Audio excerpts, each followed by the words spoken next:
En vérité, les amis, qui menacent la paix dans le monde, je vais vous donner quelques chiffres.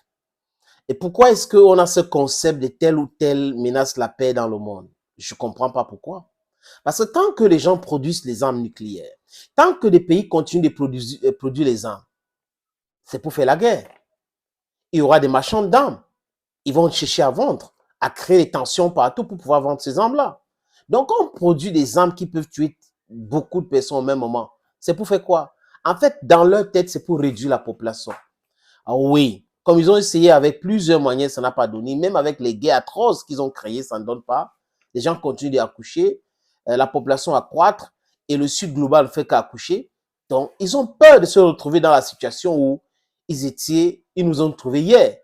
On était surpeuplés hier et on les a dépassés. Et là, ils ont peur qu'avec la richesse que ces gens-là ont et la population, ils vont nous contrôler. Donc, c'est pour cette raison qu'ils créent des tensions partout, les armes et autres, pour pouvoir réduire la population du monde. Parce que quand vous tuez 18 000 personnes, 20 000 personnes, vous croyez que quoi? Tous les pays qui fabriquent les armes pour faire la guerre, pour se défendre, pour faire la guerre et tous, les amis, pour les hégémonier, pour faire le CCA et piller d'autres pays. Mais nous savons que les apôtres du pillage du monde entier sont là. Ce sont ceux-là qui essayent de donner des leçons aux autres, les amis. Et là, ça ne passe plus.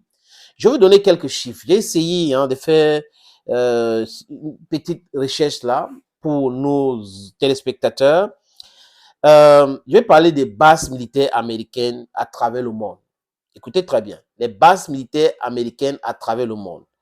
Les chiffres, je vous donne les chiffres ici, parce que vous savez que les chiffres ne mentent pas.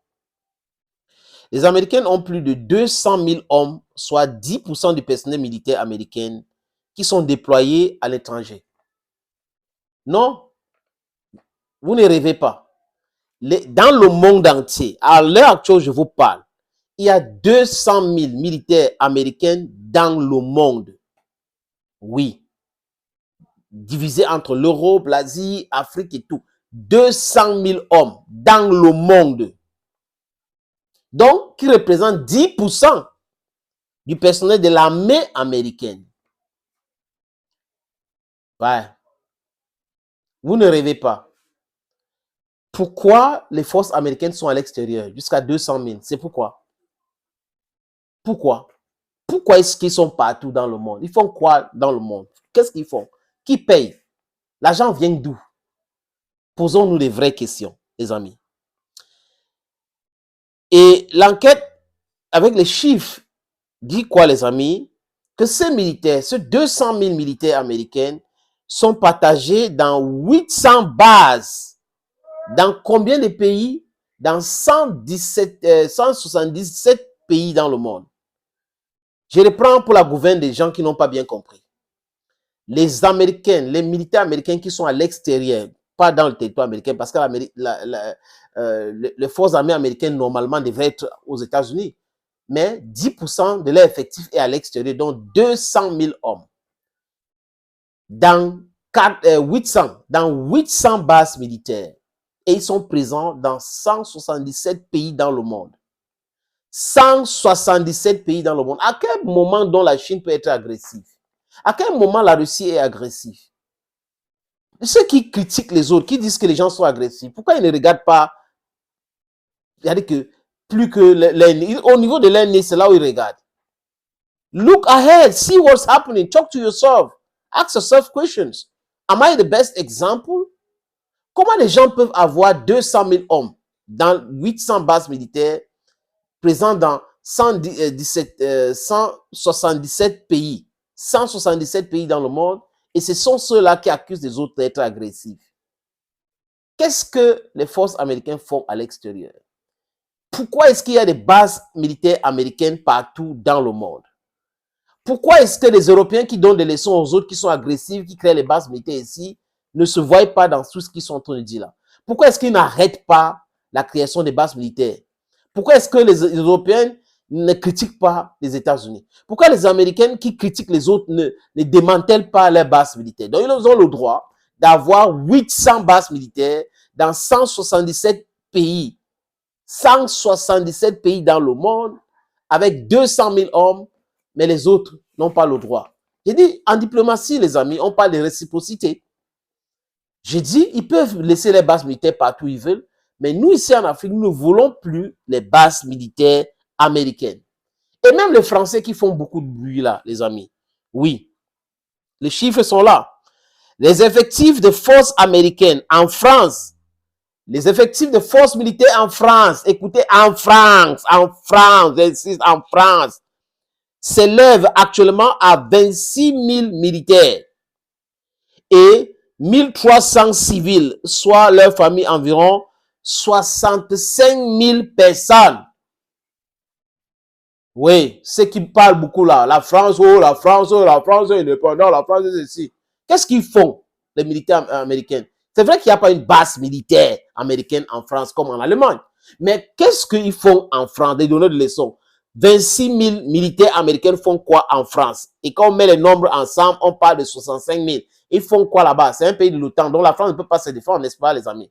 Voyez donc des donneurs de leçons qui passent le temps à raconter des boubas, mais quand on commence à pousser l'enquête un peu plus loin, on comprend qu'ils sont dans le non-sens. Ce sont eux qui pratiquent ce qu'ils accusent les autres de pratiquer. Donc, ils ont le droit de tout faire, d'intimider les gens, d'avoir des hommes partout, de créer des bases militaires partout, de menacer tout le monde, de piller les gens, et les gens n'ont pas le droit de se défendre, de tousser ou de dire quoi que ce soit, les amis. Quand aux États-Unis, on voit Lloyd Austin, oh, les Russes sont vraiment dangereuses, vraiment, nos partenaires sont en danger avec les Russes, qu'est-ce que les Russes font en Afrique? Mais les Américains oublient de dire qu'ils sont en Afrique, avant même que les Russes n'arrivent en Afrique. Ils font quoi en Afrique, les Américains, que les Russes ne peuvent pas faire? Donc les pays africains n'ont pas le droit d'inviter les Russes en Afrique, mais c'est aux Américains d'être là, les amis. C'est quand même ridicule. Ridicule de chez ridicule, les amis. Nous voyons tout cela. Nous comprenons comment ça se passe, ces choses-là. On voit. C'est-à-dire que tu pars, par exemple, au Niger. Pendant que les Nigériens sont en train de se battre pour se libérer de l'influence nocive de la France, les Américains ont commencé à faire des micmacs pour se maintenir au Niger. Victoria Nuland est venue. Abdurrahman Tchani, heureusement, a refusé de la recevoir parce que la main qui donne, c'est cette main qui dirige. Et là, ils sont là, après les coups d'État, pas coup d'État, intervention, la CEDEAO qui est vraiment obsolète, une organisation vraiment terrible, dangereuse et autres. Vous voyez, non, c'est ceci, c'est cela, on n'a pas dit ceci. Mais ils ont les bases militaires. Des bases militaires, les amis. Vous avez écouté les chiffres? 800 bases militaires dans le monde. Qui donc menace la paix mondiale? Si vous avez 800 bases militaires dans le monde, avec 200 000 soldats partagés dans ces bases militaires, dans 177 pays dans le monde, je peux me tromper. Peut-être que je ne m'y connais pas. Je ne sais pas compter, les amis. Mais en fait, vous n'êtes pas des profanes. Vous savez très bien qui crée le désordre dans le monde. C'est toujours ces gens-là qui font beaucoup de bruit. C'est comme si vous êtes dans le taxi. Faites cette expérience. Si quelqu'un pète dans le taxi, il va commencer à dire, mais qui a pété ici? C'est le premier à commencer à accuser les gens. Qui a pété ici? Qui a pété ici? C'est généralement comme ça avec les enfants et tout. Donc vous comprenez que ceux qui sont en train de crier tous les jours, la Russie a fait ceci, la Russie n'a pas le droit de faire ceci. Ce sont eux-là, ce sont ceux-là, désolé les amis, qui créent les problèmes dans le monde. Thank you friends and bye bye for now.